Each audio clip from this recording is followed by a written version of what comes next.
and proposed solutions for preventing rocket failures in the first 14 seconds of launch up to 5 km altitude. Number 1. Thrust Vector Control (TVC). Why it works during the first 14 seconds? TVC is the only controllable force by gimballing engine nozzles or using thrust vents. TVC generates torque to stabilize the rocket against disturbances. Real-world examples: SpaceX Falcon 9 uses gimballing Merlin engines for precise control during initial ascent. Rocket Lab's Electron employs electrically actuates Rutherford engines for rapid response to escalations. Key improvement for TVC: response speed. TVC systems must react in 0.1 seconds. Contract POGO escalations. Redundancy: combine multiple independent systems, hydraulic plus electric actuators to ensure backup if one fails. Sensory integration: since TVC with fiber optic gyroscopes, FOG, and MEMS accelerometers to correct orientation error in real time. Critical correction: TVC outperforms aerodynamic surfaces like canard or fins in the first 14 seconds because rocket move too slowly for aerodynamic control to be effective. Number 2. Intelligent control and stabilization. Advanced solutions. Adaptive control systems. Algorithms like model predictive control (MPC) or fuzzy logic adjust flight parameters, thrust trajectory in real time based on sensor data. Wind fuel slush. Example: SpaceX Dragonfly program used adaptive control for precision landing of reusable rockets. AI-powered failure prediction.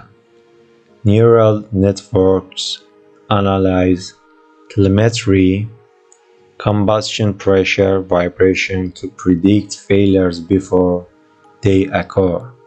Examples: Rocket Lab uses AI-driven telemetry to detect anomalies during launches. Blue Origin's New Glenn employs reinforcement learning for in-flight optimization. POGO escalations mitigation. Install hydraulic accumulators in propellant lines to absorb high-frequency vibrations. Example: NASA Saturn V used gas-filled accumulators to suppress POGO. Number 3. Critical solutions for early phase launch. Managing dynamic pressure. Max Q challenge: even below 5 km atmospheric pressure stresses the rocket. Solutions: thrust throttling, temporarily reduce engine power as the rocket enters high pressure zones. Trajectory optimization algorithms minimize angle of attack to reduce aerodynamic loads. Structural weight and payload management. Smart weight distribution Use real-time center of gravity (CG) algorithms to adjust fuel flow and maintain stability. Payload safety. Install load sensors in payload bay to detect shifts and trigger absorb sequences if needed. Pre-launch simulation. Digital twin testing. Simulate all failure scenarios, wind shear, propellant leaks using AI-driven models. Example, Relatively Space uses digital twins to predict launch anomalies. Complete early phase launch strategy. Phase 0 to 5 seconds. Proposed solution ultra-fast TVC plus vibration sensors. Impact on failure prevention. Prevents POGO escalations and propulsion failures.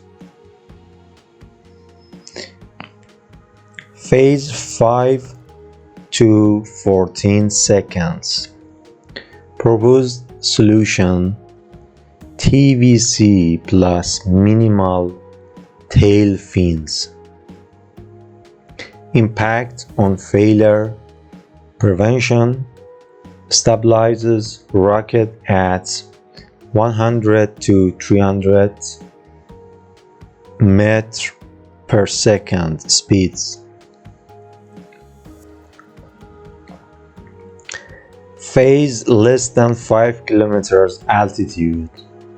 Proposed solution adaptive thrust throttling plus trajectory AI. Impact on failure prevention. Manage dynamic pressure and avoid early max Q. All phases. Proposed solution AI powered FTS plus digital twin simulation. Impact on failure prevention. Aborts unsafe flights and predicts failures.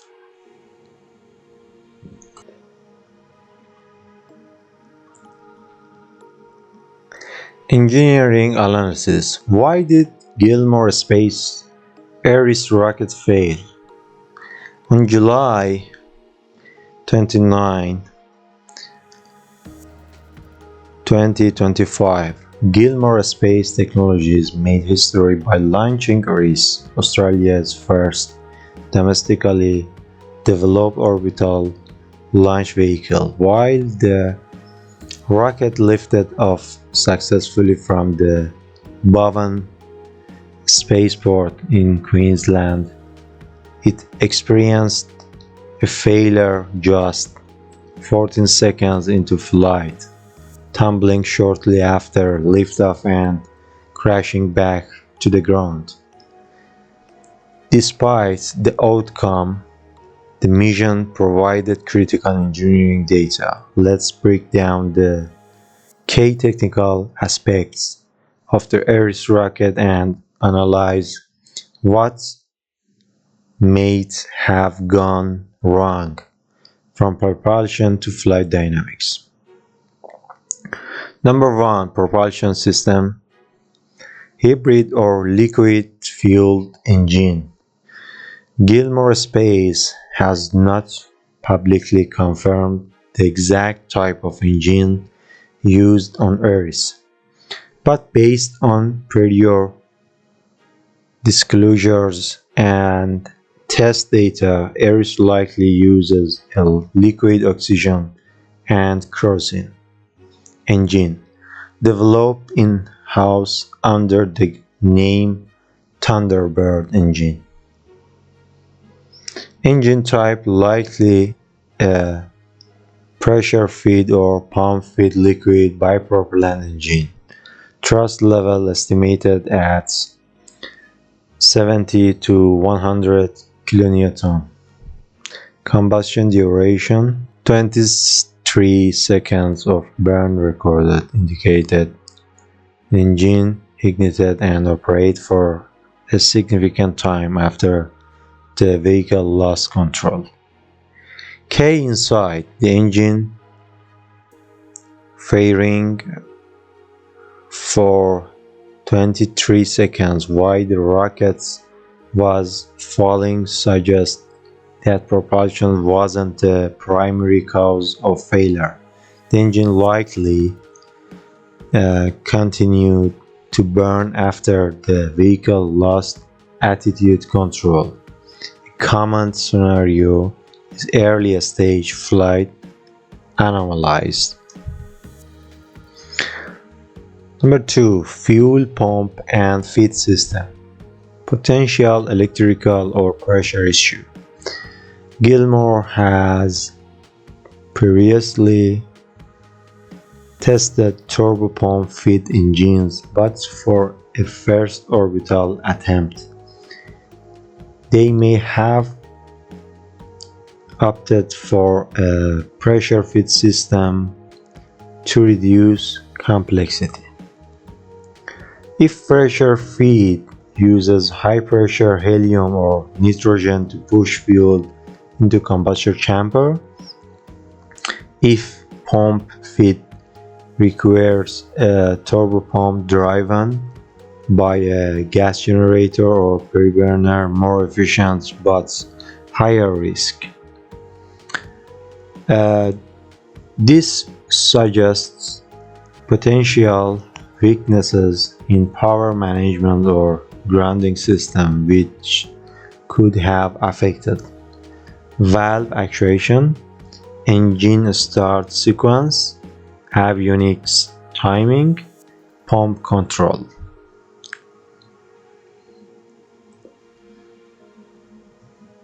Number 3. Flight dynamics and stability. The critical first 60 seconds, the first minutes of flight, is the most dangerous phase, especially during max Q, maximum dynamic pressure, but Eris failed before reaching that point. Time of failure 14 seconds, still in the low attitude, high thrust phase. Attitude likely under 2 km, velocity subsonic to low supersonic. Aerodynamic instability if the center of pressure is ahead of the center of gravity. The rocket becomes unstable and tends to flip. This can happen due to design flaws or wind shear. Control system failure, loss of guidance, navigation and control.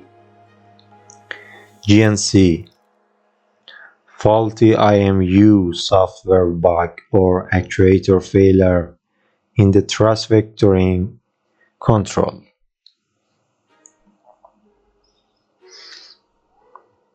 Thrust vector misalignment.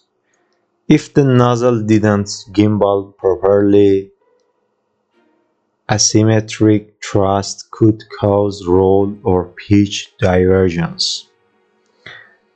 Wind gust or crosswind.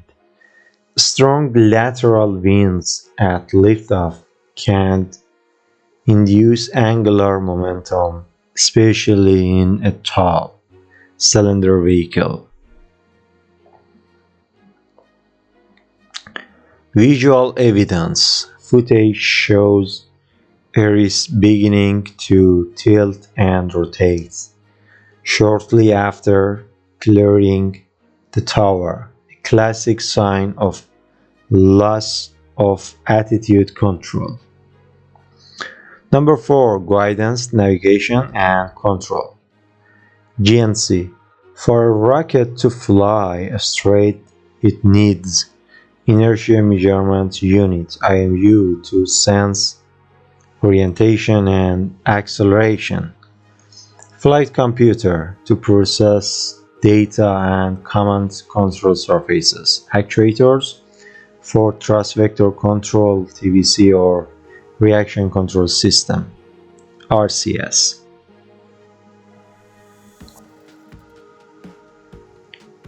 Failure hypothesis.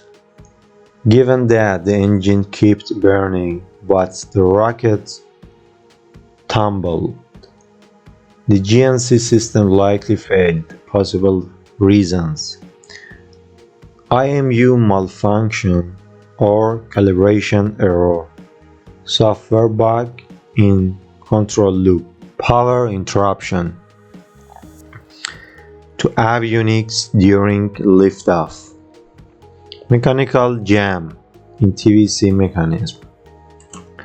Gilmour has not yet released telemetry, but they confirmed that data was successfully recorded, which means they will be able to trace the exact moment of failure.